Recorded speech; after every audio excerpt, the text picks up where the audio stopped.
अपशब्द बोललेला आहे, तुमचा अपमान केलाय, किती वेळा बोललाय त्यांनी? एकदा बोललाय, दोनदा बोललाय, चारदा बोललाय. पण तोच निगेटिव्ह शब्द, तेच निगेटिव्ह वाक्य तुम्ही तुमच्या मनात किती वेळा रिपीट केलाय? समोरच्या व्यक्तीने 4-5 वेळा बोललाय तुम्हाला, तुमचा अपमान केलाय सुद्धा 5 वेळा केलाय. तुम्ही किती वेळा केलाय? 50,000 वेळा मनामध्ये रिपीट केलाय ते. जास्त अपमान कोणी केलाय? तुम्ही स्वतः केलाय. किती वेळा रिपीट केलं तेच तेच तेच तेच गोष्ट. म्हणजे ही ह्याला म्हणलं जातं की म्हणजे सेल्फ क्रिटिसिझम. बरेच जण काय माहिती का, तुम्हाला इतर लोक नावं ठेवत नाहीत, स्वतःच स्वतःला नावं ठेवते. अरे मी असंच आहे, मी असंच आहे, मला त्यांनी असं म्हटलं, म्हणजे किती स्वतःला नावं ठेवतात. हे सगळ्यात मोठं बाधा आहे, सगळ्यात मोठं ऑब्स्टॅकल आहे सेल्फ लव्हला.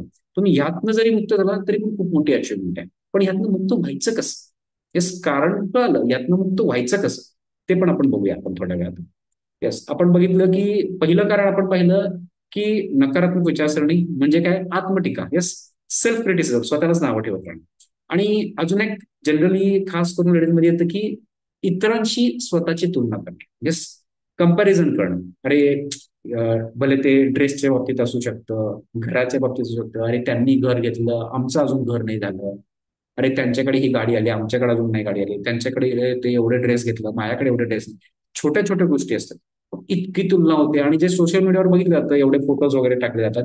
मी तुम्हाला सांगतो, सोशल मीडियावर जे काही फोटोज वगैरे टाकले जातात, भले ते तुमचे असो, माझे असो, जगात कोणाचे असो, प्रत्येक जण त्यांच्या आयुष्यातले पॉझिटिव्ह क्षण शेअर करतो सोशल मीडिया.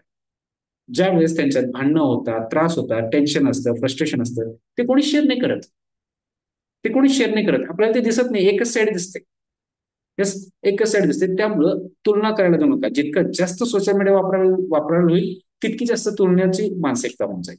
त्यामुळे सोशल मीडियाचा वापर एक प्रमाणात असणं गरजेचं आहे, एका लिमिटमध्ये असणं गरजेचं आहे. दिवसात एक ठराविक वेळ असणं गरजेचं आहे. म्हणजे काय, की जसं तुम्ही इतर कुठल्याही कामासाठी वेळ देताय, की ह्या कामासाठी इतका वेळ, त्या कामासाठी इतका वेळ, या कामाला मला 2 तास लागतील, या कामाला मला 1 तास लागतील, तसंच तुम्ही सोशल मीडिया किती वेळ पाहणार आहात?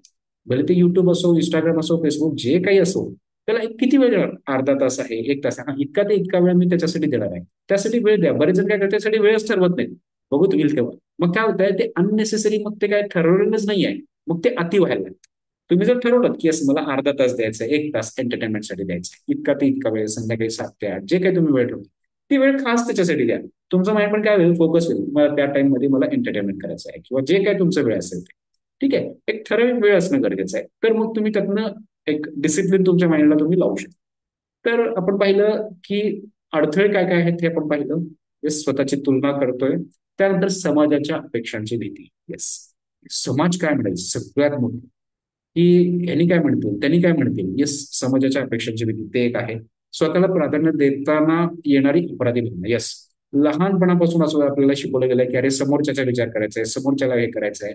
बरोबर शिकवलं गेलेलं आहे. समोरच्याचं बघणं गरजेचं आहे, समोरच्याला हे करायचं आहे, सगळ्यांना प्रेम द्यायचं, बरोबर आहे. समोरच्याला प्रेम द्यायचं आहे, सगळ्याशी आनंदाने प्रेमानं राहायचं आहे, सगळं बरोबर आहे. पण मी तुम्हाला बेसिक गोष्ट सांगतो की तुम्ही समोरच्या व्यक्तीशी प्रेमानं, आनंदानं, समाधानानं कधी राहू शकाल? तुमच्या हातमध्ये प्रेम असेल तर. तुम्ही समोरच्याशी आनंदाने कधी राहू शकाल? तुमच्या हात आनंद असेल तर तुम्ही समोरच्याला आनंद देऊ शकाल.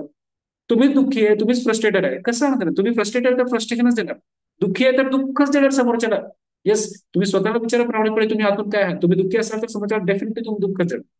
आनंदी असाल तरच आनंद देणार.